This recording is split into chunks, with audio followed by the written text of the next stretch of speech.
Welcome, everyone. I'm Joel from the Earmark team. Welcome to today's webinar, Selecting New Services for Growing CAS Tech Stack. We'll begin shortly. Just want to give people time to get situated. As a reminder, you can earn CPE for this webinar by using the Earmark app. Unlike traditional webinars, Earmark Webinars Plus does not use polling questions during the presentation. Once the CPE course is available, in the Earmark app, we will notify you via email. At that time, you can log into the app, take a short quiz, and earn CPE certificate for this webinar. You can download the app by using the QR code or searching for the Earmark in either the Apple Store or Google Play Store, or by visiting the earmarkcpe.com/download website. It looks like most attendees have arrived. I think we are ready to start. Without further ado, I'd like to welcome Marianne Fisher to. Hello. Thank you so much for that introduction. All right, we're going to go ahead and get started today. I do need to put up the Avalara Safe Harbor. I know our legal team will be happy with this, but just wanted to obviously make sure that the content and the information that we're giving is from Avalara, and that is confidential information through Avalara. So as mentioned, this is the Selecting New Services for the Growing CAS Tech Stack webinar, and I'm excited to bring this information to you. As my introduction, again, I'm Marianne Fisher. I'm the Senior Strategic Partner Manager for our accounting channel here at Avalara. I oversee our partner program and really focused on the strategy and execution of delivering partner-first experiences. I've worked with the profession for the past 15 years and really in two areas. And my passion stems from sales tax, which we're going to talk a lot about sales tax today. And then I'm very passionate about CAS, client advisory services, and kind of and how those two paths come together and really share my experience there. I have been a featured speaker at many thought leadership events and industry conferences. So you might have seen me across the conference circuit here over the last few years. And if so, it's great to spend time with you again today. So with that, let's jump into our agenda. So I'm going to start kind of talking a little bit about client accounting services and CAS. Foundationally, what is CAS? Where is it going? And then really expand into the opportunity, the sales tax opportunity and the service opportunity.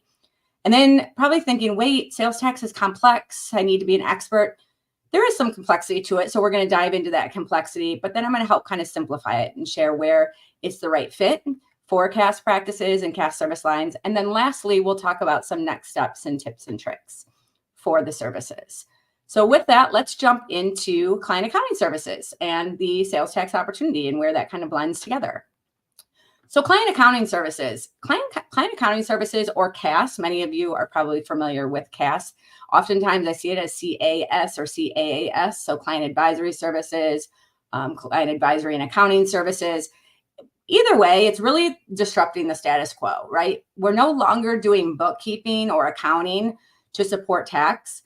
Bookkeeping accounting now is really more of an advisory level service where we're digging into the data, we're digging into bookkeeping and really creating kind of that disruption of how do we expand those services and how do we expand our ability to be trusted advisors using that data to become more advisory in the services that we provide it. So how is it disrupting and what are kind of those results? I wanted to share some of the data that I've seen, and I'm pulling this data from the CPA.com and AICPA CAS benchmark survey, the latest one in 2022.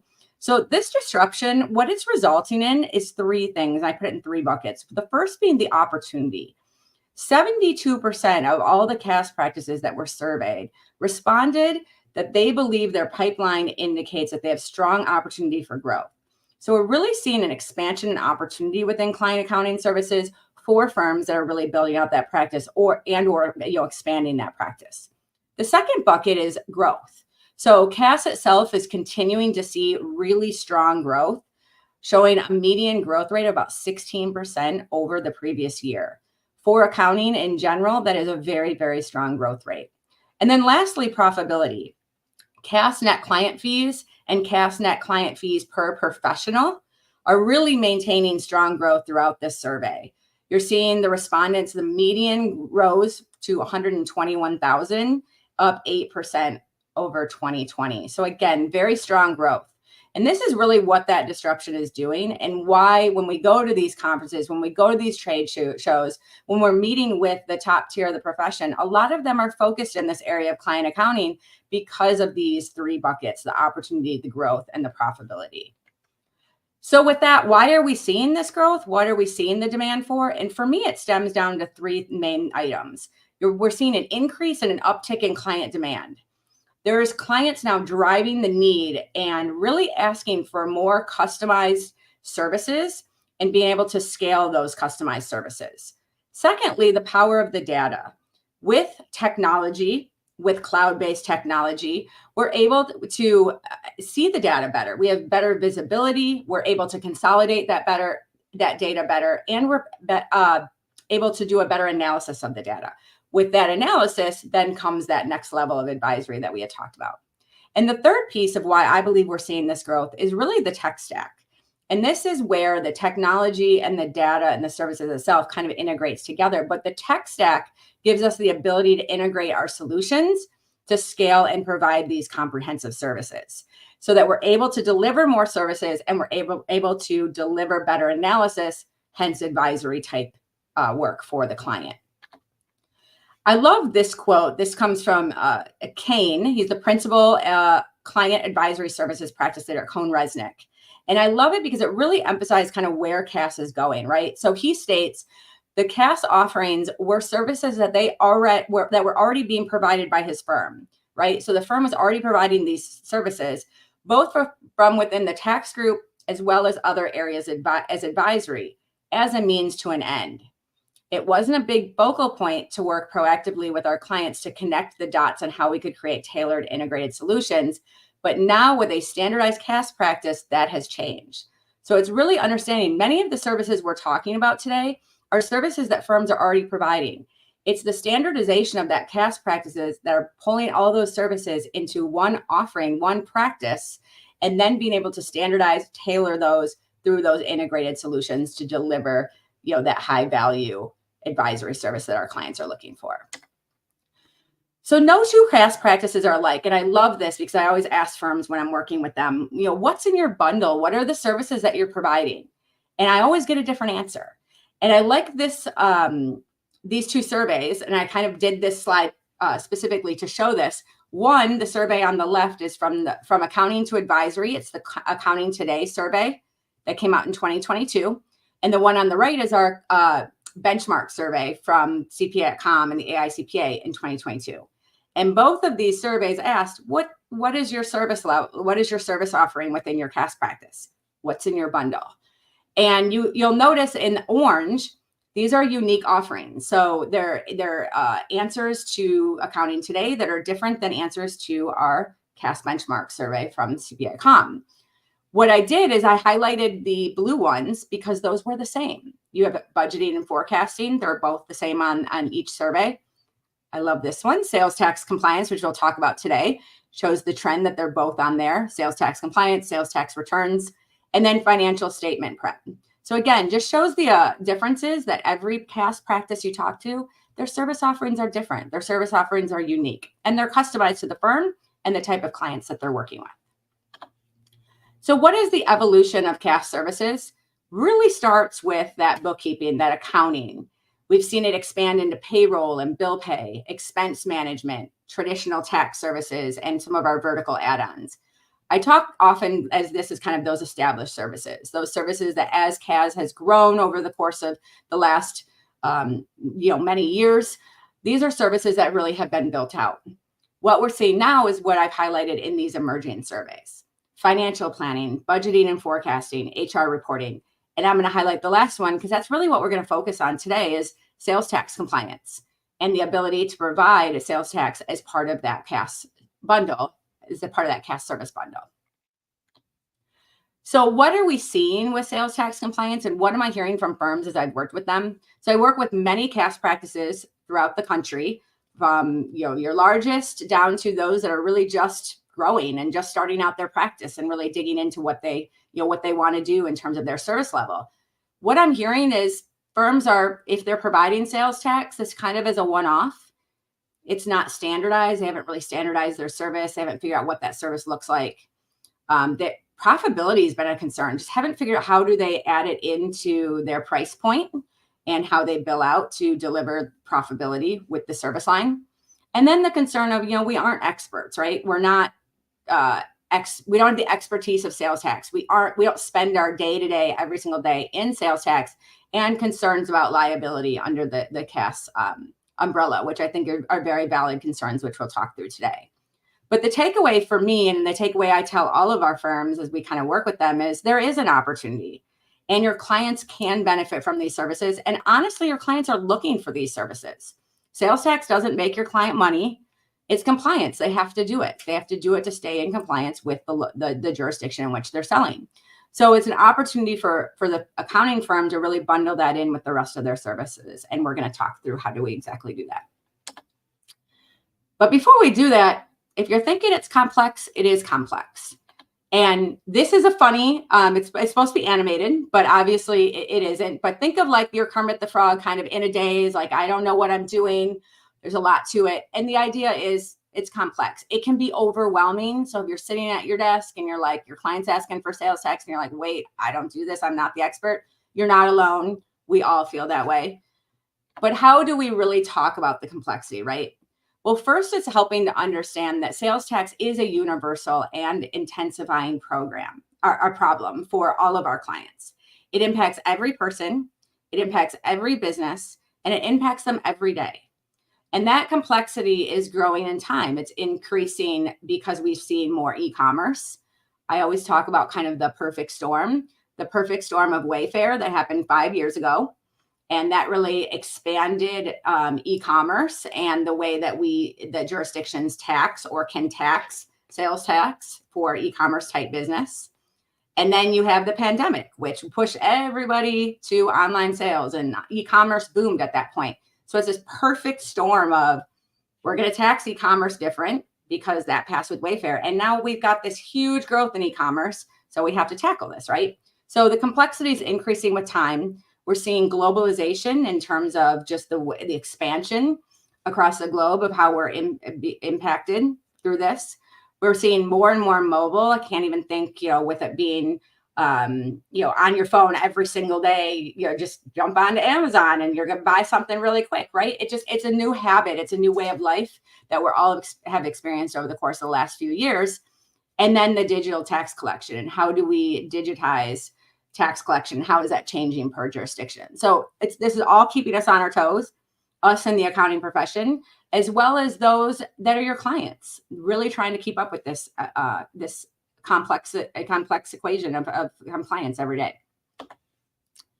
So I like to play kind of the guessing game because I like to show some of the complexity and really kind of highlight some of those. So for those in the session, I'm going to kind of open it up and see, if there's anybody that has any ideas. But what I like to highlight is first Oregon. So Oregon is considered a nomad state, and that means at the state level they do not collect sales tax, but they do have tax rules and rates for certain products within the state.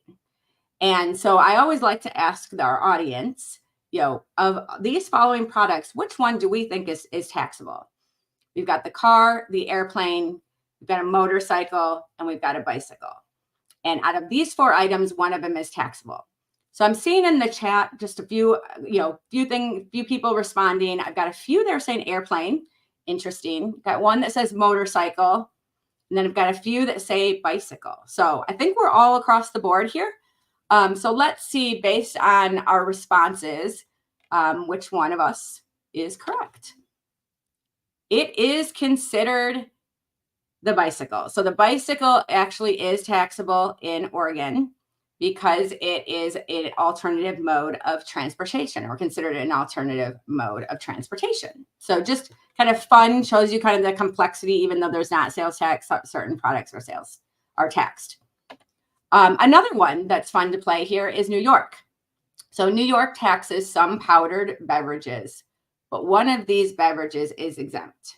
So same question out to our audience today. We have the Kool-Aid. So tropical punch Kool-Aid, is that the one exempt? We have Tang, Country Time Lemonade, and Crystal Light. So which, and again, I'll give you just a few minutes here, a few seconds to throw in your answer. Everybody's right. That's taking a guess, but we'll figure out exactly what one is the correct one. So we've got a few for tropical punch Kool-Aid, got one for country time lemonade coming in, and a lot of Tang. So interesting. We will see here which one is exempt in New York. Those that guessed Tang, you are correct. So Tang is one that is exempt in New York City.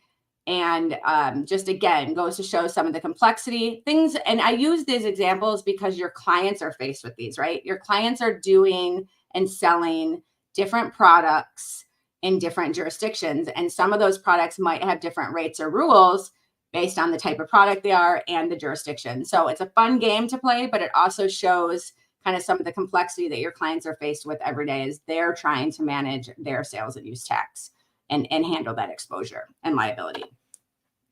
But wait, there is more. And as we look at this, why is it so hard? And let's dig into that. So yes, there's complexity. Yes, it's growing. It's getting more complex, but why? And let's dig into the why. So in the US alone, there's 13,000 tax jurisdictions. We oftentimes think of states, but there are localities. So a lot of states, for instance, Colorado, Arizona, Louisiana, I'm throwing out a few of them, where they have local jurisdictions that are taxed as well as at the state level. So your client could be doing business in a state where they are required to file to the state as well as required to file to locals. And that's where we get to the point where at that 13,000 tax jurisdictions. So very, very complex, a lot of different moving parts in terms of which jurisdiction your clients need to file in. In 2020 alone, there were 123,000 plus rate and taxability updates in the US and Canada. I'm going to go back to the game we just played with like the Tang and the bicycle. So rate and taxability updates often apply to product taxability. So that could be certain products in certain jurisdictions are updated or those rates are customized and changed.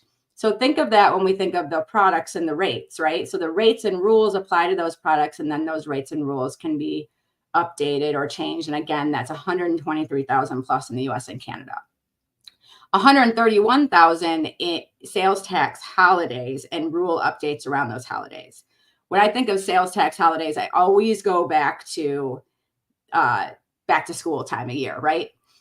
It's often when we hear about them the most. There's so many commercials going out around back to school, around sales tax holidays, buy Friday through Sunday, and on certain products, you don't have to pay sales tax because it falls under, back to school. So those are a lot of the holidays that we're keeping track of, and those rates and rules are changing. And we had about 131,000 in 2021 alone. So we have all of this that we're following, but I wanted to point out every transaction that happens crosses at least some boundary. So I talked about state jurisdiction and local jurisdiction, right? There's varying metrics that confuse and can create a really confusing picture as you're crossing those boundaries. And tax rates are changing between neighboring buildings, even those on the same street. So you could be down the street from one another and that tax rate has changed. And then there's similar complexities that exist across all the other dimensions that we're looking across throughout the United States and Canada. On a personal note, I had a family member that moved to Arizona, and Arizona does have different tax rates in their cities and their locals.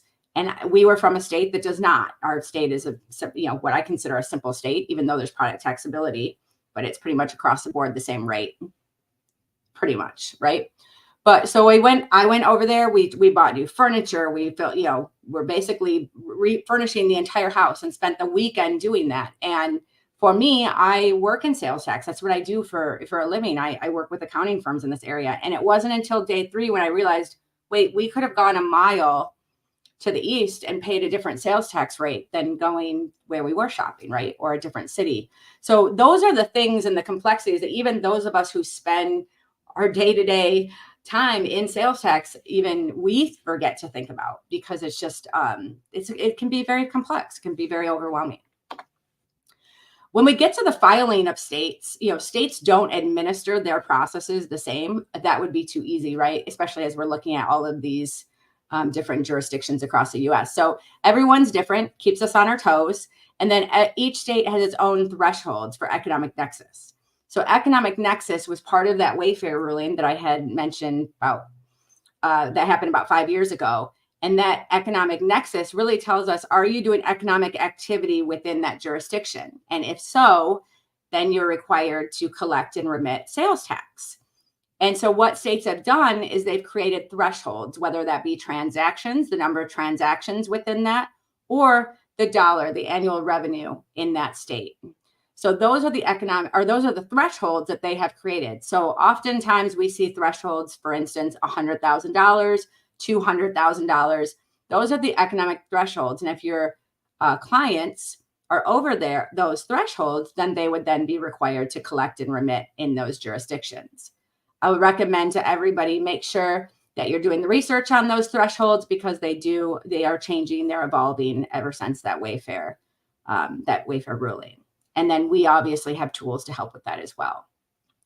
But each state also, they all have their own form, and they all have their own ways to be filed. So you're not filing, 10 states all at once. Each state has their own form, and each state has their own way to be filed. So individually, if you have one client in 10 different jurisdictions, you're potentially filing 10 different returns. Again, there's a lot of nuances in there, but that's just kind of the highlight of that. So it would be too easy if it was all the same, and we want to make sure that it's not, right? These jurisdictions are not making it really difficult and keeping us on our toes as we try to help our clients.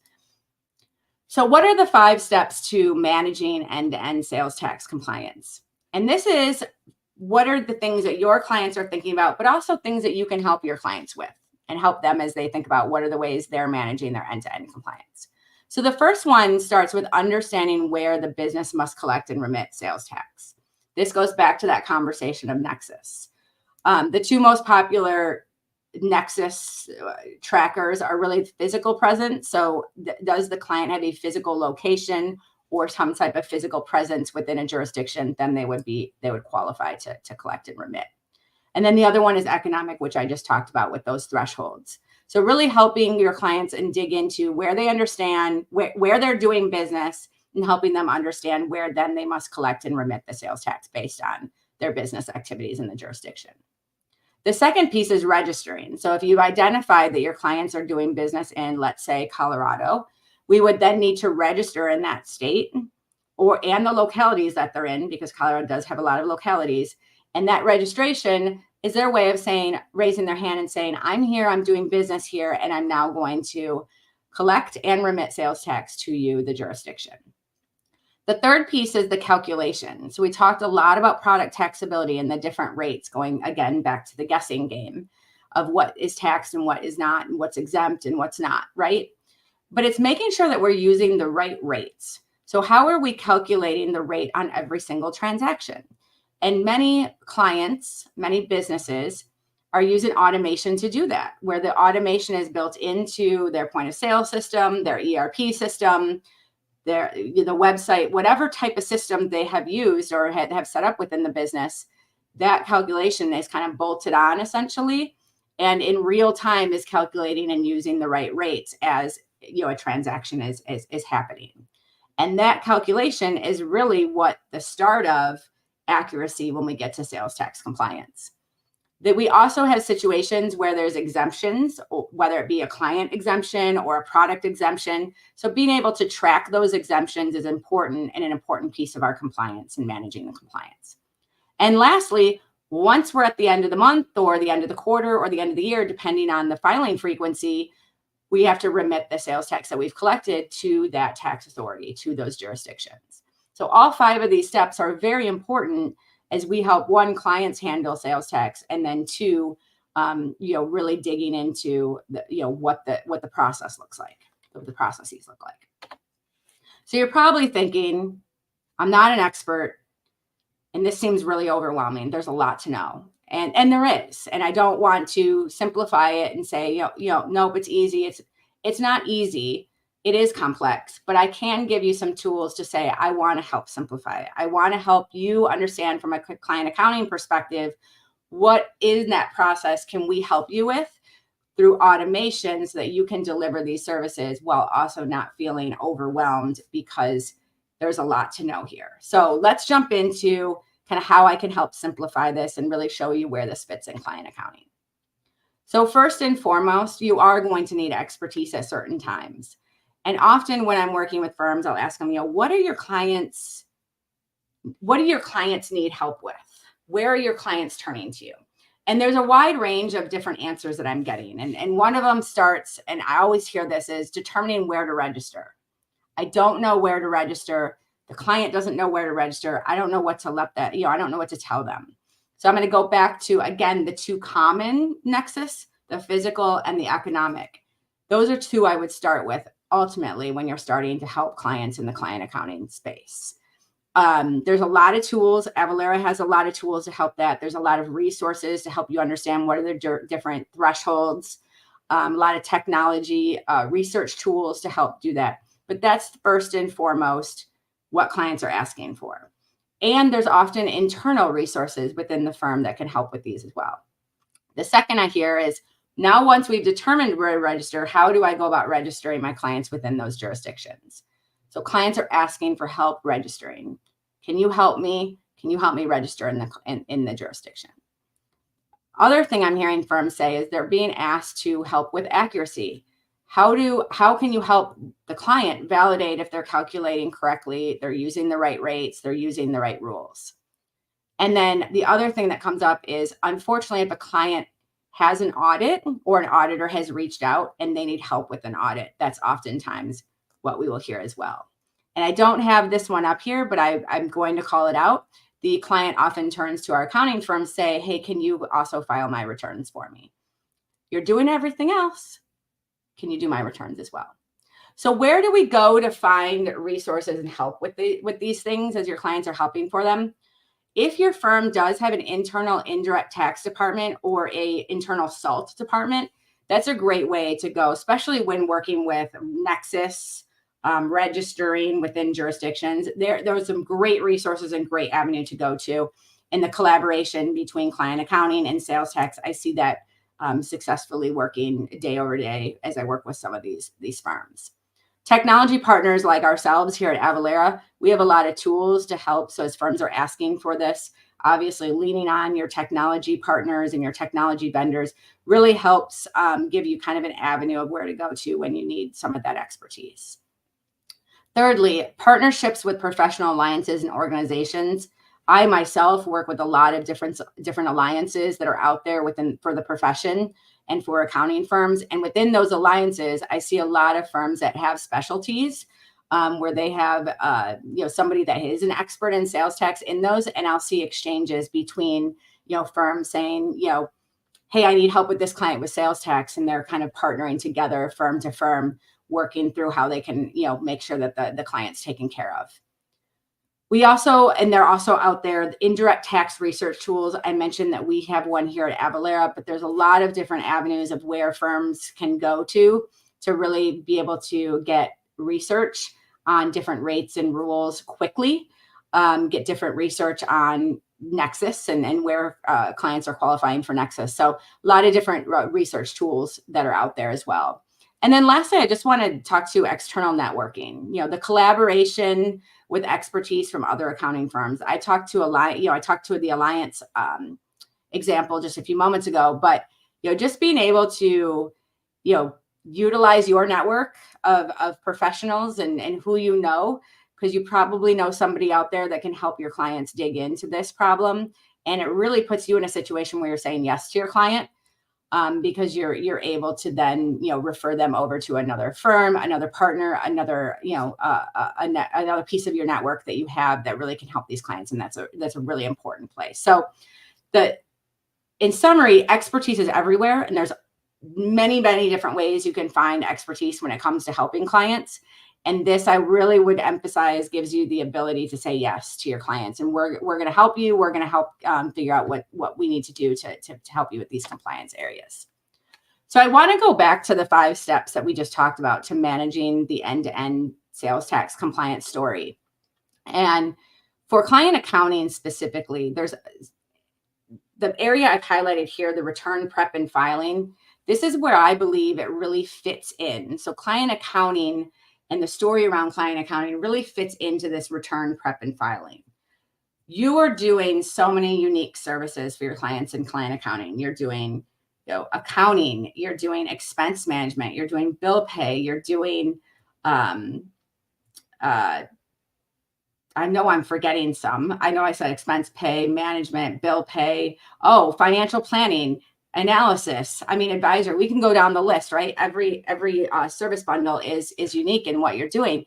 But your clients are saying, "Hey, you're doing everything for me. Can you just file my returns?" And this is what we're seeing over and over, and we're seeing this trend expand and grow.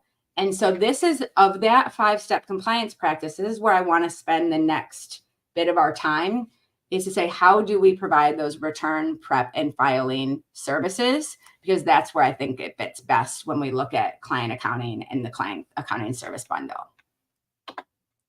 So why sales tax is a good fit for client accounting and for CAS practices. One, it all starts with the transaction. I say this to my colleagues all the time when I'm, working internally here at Avalara, is for you, the accounting professional, you see the transactions, you know what's happening, especially in client accounting. You're in everything. You're in the books. Everything that client's doing, they lean on you for everything. And same with sales tax. Sales tax compliance starts with that transaction. So you have an idea from the visibility you have with the data that you're seeing. What are the types of products that they're selling? Where are they selling to? You have availability to that data, you have visibility to that data, and that is the number one piece that really starts to empower the sales tax story. So you know what your clients are doing, where they're selling, how much they're selling, where they're growing, if they're expanding their services. You know this before probably even the client does when you start looking at all the data, because you have that data, especially in the cloud, really, really quickly, and access to it really quickly. So why is sales tax return prep and filing the right fit? I'm going to go back to the transaction and the power of the data. You have the power of the data visibly right in front of you. You can see what's happening. You can see what your client's doing. The other piece, and oftentimes in client accounting services, we talk a lot about repetitive, right? You're doing it every single month. It's the same service, providing the same service. Sales tax compliance is a repetitive service. It's done monthly, quarterly, or annually, depending on, the client and what the client's needs are within, individual jurisdictions. But most likely it's monthly based on the number, the volume of sales they're doing in a jurisdiction. So every single month you're filing a return for them. Every single month you're using the data, you're using the power of the data, you're pulling that data and you're filing that return for them. And the service can be scalable. It can be applied to many clients. I know not every client is the same and every client is unique, but it can be applied to those as we work, especially with technology, as we work with the technology and the power of the data to be able to make it scalable so that you can easily get the data from the client and be able to create and generate the return. And then a lot of times pricing comes into this conversation, right? It can be incorporated into a flat fee or subscription-based pricing model. Oftentimes when I talk to client accounting practices, they're like, I just don't know how to charge for it. I don't know what that looks like. And with returns, I will always advise a firm to dig into what is it on a per return level. So per return, what are you billing out? I've seen firms anywhere from, on the low end, $55 a return, on the upper end, $200 a return. I would say the average is somewhere around $75 to $125 a return. And when you know you're doing that, let's say you're doing 10 returns for a client. Their monthly service fee for all of their client accounting services, let's say it's $2,000 a month. You add in those 10 returns at $75 a pop, add that right into their monthly fee. So you're explaining to the client, I'm doing everything that we agreed in that engagement letter. And as well, I'm adding to that, I'm going to be filing your 10 returns. And here's your total cost. So that way you're making sure you're incorporating some profitability into the service line, but you're still able to bill on that monthly or subscription-based model, depending on what you have. Because I know there's a lot of client accounting firms talking a lot about subscription-based and kind of where they fit in the tiering of a subscription-based model. So the most important part is, are you capturing a per return fee as you file and as you support the return? But none of this can be done. The power of the data, the repetitive nature of filing a return every month, the scalability of working with unique clients and unique industries, and the incorporation of the pricing and the flat fee without the use of technology. Technology allows for that to happen. And this is where kind of the processes of technology drives into it. I always like to tell this story. So I'm from the Michigan area, Detroit area. So I always use this analogy, and I think it's a really strong analogy around the assembly line, right? So what is the assembly line? Well, it was a pivotal invention of the Industrial Revolution that helped develop and grow the automotive industry. But what were the outcomes of that assembly line that the automotive industry saw? Well, it was innovative. It created standardization. It was process-oriented. It drove efficiency. It allowed for profitability, and it delivered time savings. I always laugh when I go kind of through this value prop with firms, and they're like, that's the same conversation we hear all the time. And it's true, right? So as we sit and talk about what are the value props of technology, what are we seeing? What's the value that it's bringing to the firm as well as the value bringing to the client? It's the same thing: standardization, process, efficiency, profitability, and time savings. And that's the power that technology today is bringing to the accounting profession. So when we look at that, what does the assembly line look like for the sales and use tax process? So I'm going to go through kind of the step-by-step monthly process that a firm would do if they were filing returns on behalf of the client. And you can see it's a 7-step process.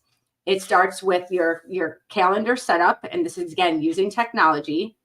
And the calendar setup, the reason I do not have it in the gray bubble here is because it's a one-time process or a one-time step. So as you start to use the technology, you need to set up the technology correctly so that every month the technology is being used correctly to create the return.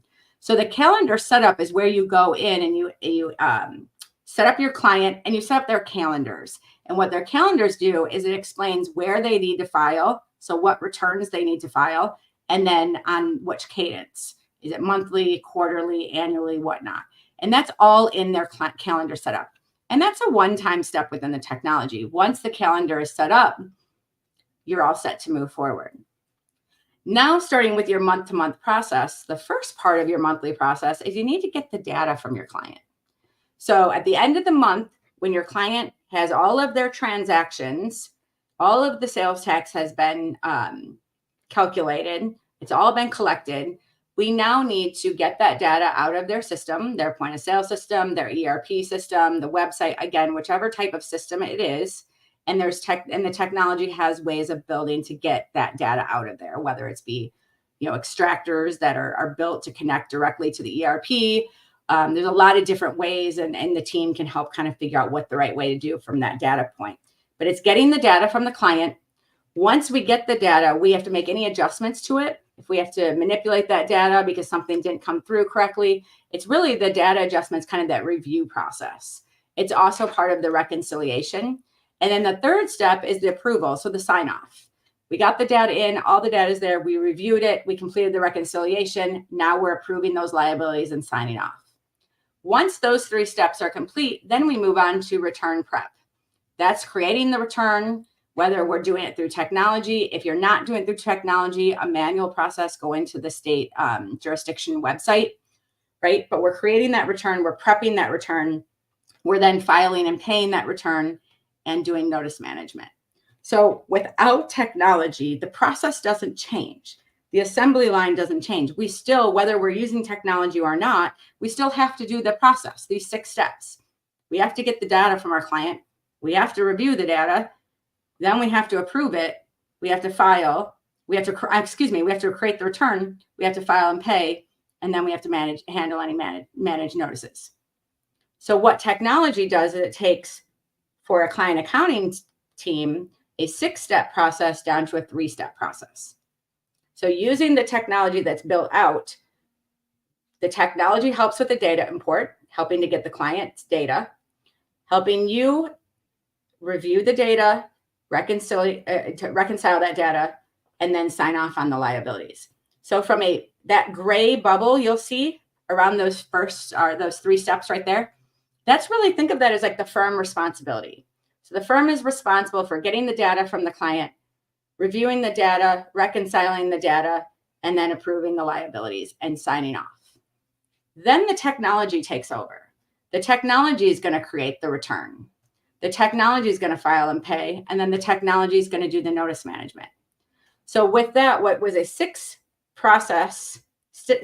process is now down to a 3-step process where the firm is responsible for, and then the technology takes over.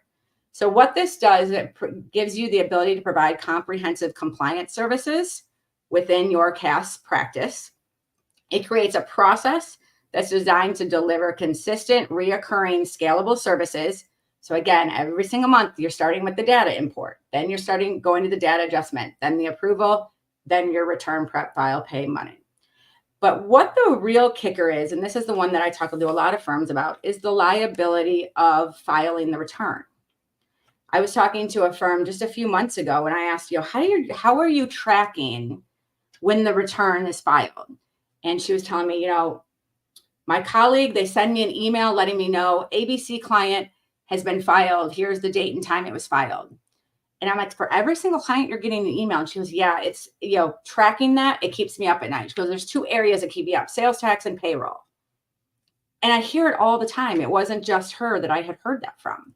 I hear it as I'm working with a lot of these firms. So with the technology taking over, you're transferring that liability to the technology partner and vendor, and they're taking on the liability of filing the return and making sure the return is filed on time, and making sure the return and the payment, is managed and filed on time.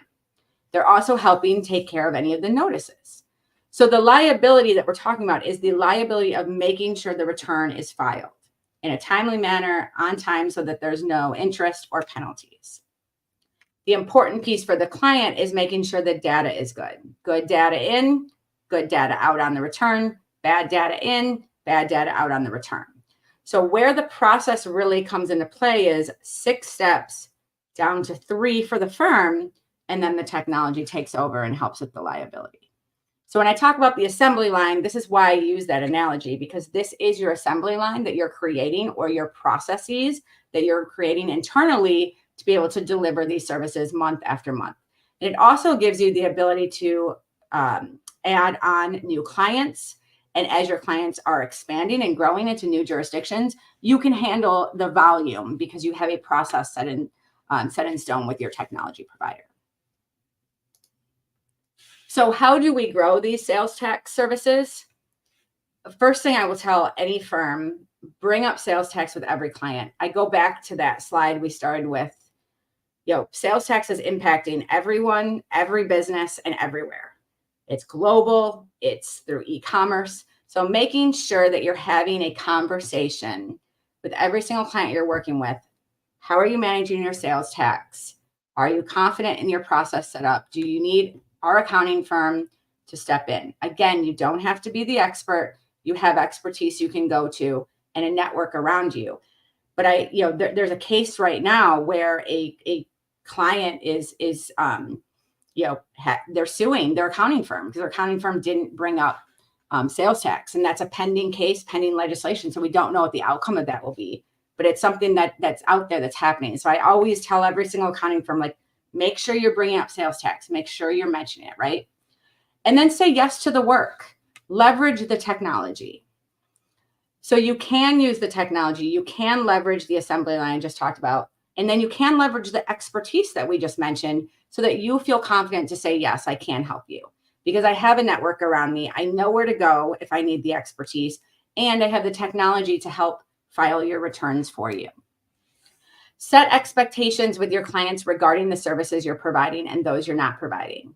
This is really, really important. And it's a part I emphasize when I look at like the engagement letters and client assessments and all those things, but specifically engagement letters. What is the responsibility of the client versus what is the responsibility of the firm? The client's responsibility is to get the data to you by X date. The firm's responsibility is to take that data and file the return by X date.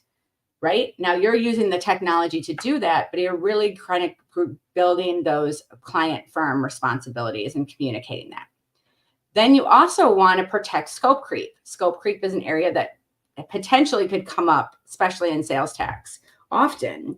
And what scope creep, where we see scope creep, is emphasizing we are doing, for instance, 10 returns. We are filing 10 returns per month, and this is the fee, X dollar amount to file those 10 returns. If you grow and expand and now you need 15 returns a month, you are now out of scope, right? So we would redo or relook at the scope and add on those additional 5 returns and redo that process, right? So making sure we're managing the scope. The other thing is, if you are just taking the data and you're just filing the return, make sure it's clarified in the engagement letter. That is what the firm is doing. We are not analyzing the data in terms of, are you using the right rates and rules? We are not going through with a fine-tooth comb to see, oh, this rate at this time on this transaction was off.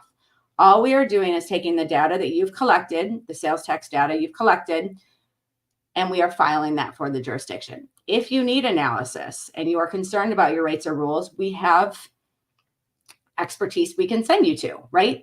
We have a way to help you with that. If you are questioning your nexus, are you supposed to be filing in X jurisdiction? There's expertise to go there. But just make sure when you're setting those expectations with your clients, all you're doing is taking their data and filing that return.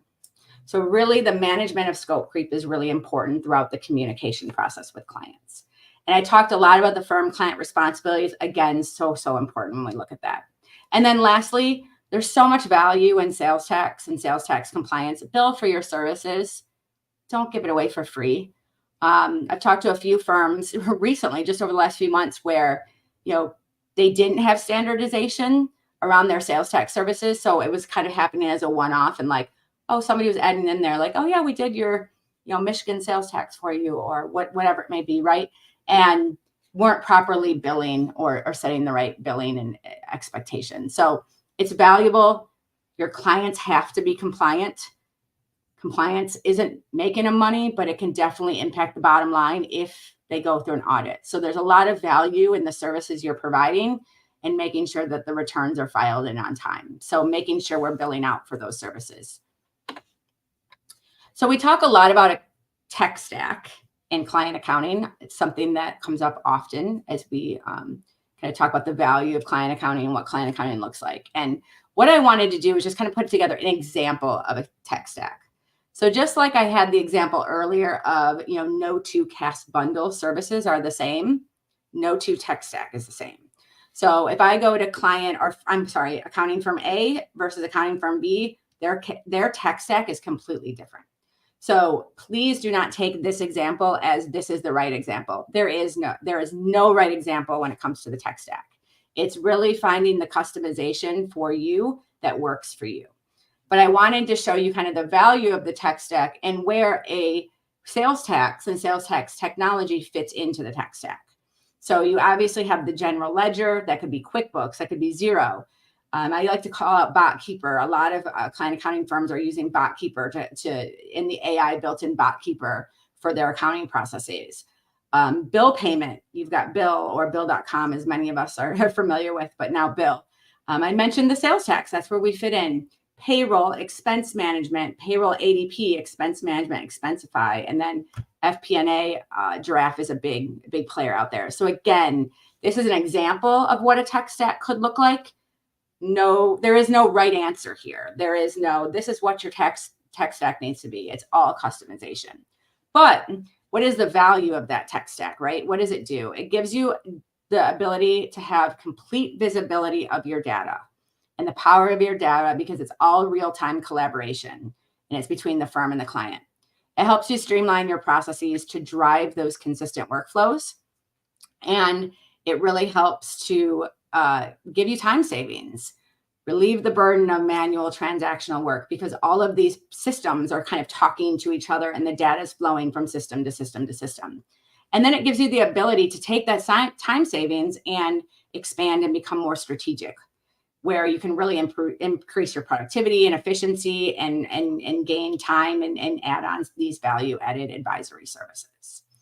Funny, when we look at these value props around visibility and process and time saving and strategic, I go back to that analogy of the assembly line around what were the value props there. And there's a lot of similarities in terms of what we're looking at from today's technology to, that assembly line back in the day and how it changed the automotive industry. So I want to just dig in a little bit lastly here about how do we partner with Avalara and how can Avalara help support your CAS practice as you're maybe expanding into sales tax or potentially trying to streamline your sales tax offering. So about Avalara, we have been around since 2004, a pretty large company, 4,800 employees. We are a global company. We have offices across the globe, 16 offices to be exact. And I like to call out kind of some certain statistics because, as I work with firms, we talk about like rate calculation and the accuracy of rates. Like how many rate calculation, how much is that happening with Avalara? Well, our tax calculation did 39.6 billion API calls in 2022.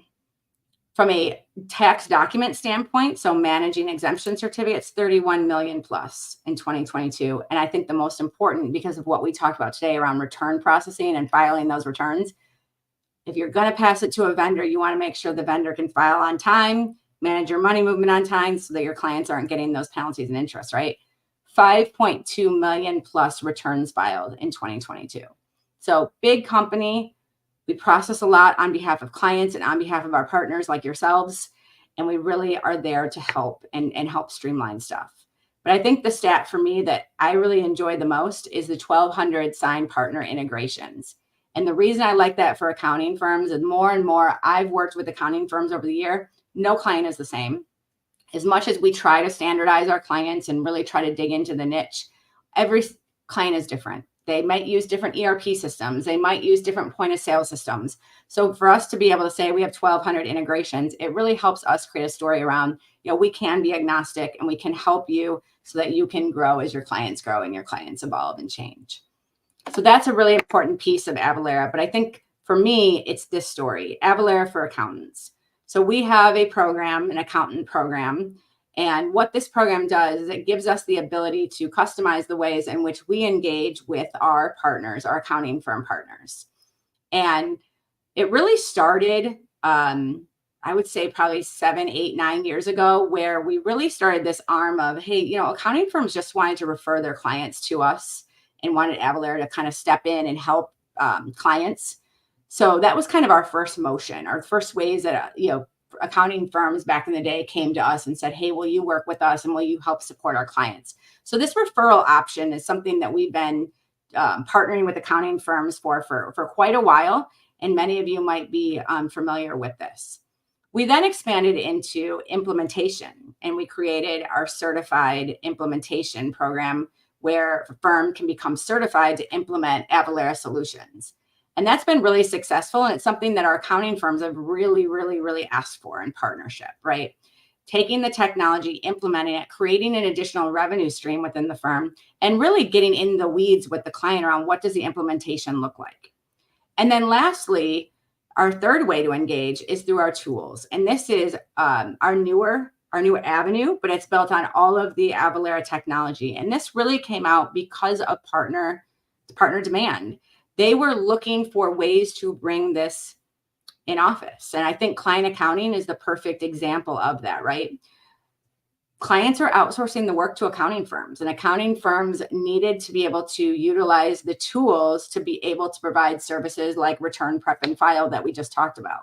So this is a newer area for Avalara for accountants, but using the same Avalara technology that I just talked through on the previous slide. And the part I love about this and the visual is there's a reason the visual was made this way. There is no entry point. There's no right way to work with Avalara. It's how do we work with you best based on your clients and what the firm is wanting to do. So if the firm is looking for the tools to provide client advisory services, absolutely, we'll start there. If a firm has a client that's struggling with calculation and just, hey, Avalara, take it over, help me manage this client, start with referral. So there's no one way entry point. There's no right way to work with Avalara. There are 3 ways that we work with accounting partners, and we customize that per the customer or per the client. We also customize it per the firm, whatever is in the best interest of the firm. So it's really a conversation that we have with our accounting partners to figure out what's the right motion for them. And the other thing is being able to grow. You might start with referral, and then in a few years, you're ready to add on tools, or your technology arm's ready to add on and become certified to implement. So really, it works with growth as well. So a really strong program and a really great way to for us to engage with you and support the profession as sales tax continues to be in demand from your clients. So I wanted to kind of end here with just kind of the technology that we have that is designed to support a CAS practice. I went through the process earlier of, what does the sales tax assembly line and what does the technology do? That exact process I just laid out is our Managed Returns for Accountants program. That program is designed to help get the data from your client, to help you review the data, to help you sign off the data, and then Avalara takes over and files and handles money movement and notices. So the entire process, Managed Returns for Accountants can help with. We also have Tax Research for Accountants, which is a product that's designed around taxability, around nexus. So if you have questions of what is the threshold in a certain state for economic nexus, what is the taxability rate for that bicycle that we talked about in that example before, that Tax Research product is what really would help with a lot of those questions. And then lastly, we have Avalara 1099. It's powered by Track 1099. And I know a lot of client accounting firms are doing 1099s. And so this is something that we're excited to be able to offer to our client accounting, our CAS practice firms, as they continue to look at what their services are and the technology and the tech stack that they're using for those services. So I just wanted to call out a few of the resources we have. We do have some data sheets available to just give you a little bit more context. There is a demo of our Avalara Managed Return solution. Again, that's the process, the assembly line process I had talked about earlier. We do have a full demo of that. And then we have the resources internally that work directly with our accounting channel partners to be able to deliver and help you guys kind of evaluate what's the right fit for you if you're interested. So with that, I'm going to close it out. I know we're close to time. There's probably a few questions coming in. But we will make sure we address all of the questions and follow up on those. And with that, here is our contact information. If there's any needs that you need from Avalara, if you're interested in learning more, setting up a demo, have questions, we're here to support you. And this goes directly to our accountants team. So with that, I'm going to pass it back to the Earmark team to close us out. That was great, Marianne. Thanks everyone for attending. As a reminder, we'll email you in the next 5 to 7 days to let you know when the course for the presentation is ready in the Earmark app. Be sure to watch for that email in the next 5 to 7 days, and everyone have a great day.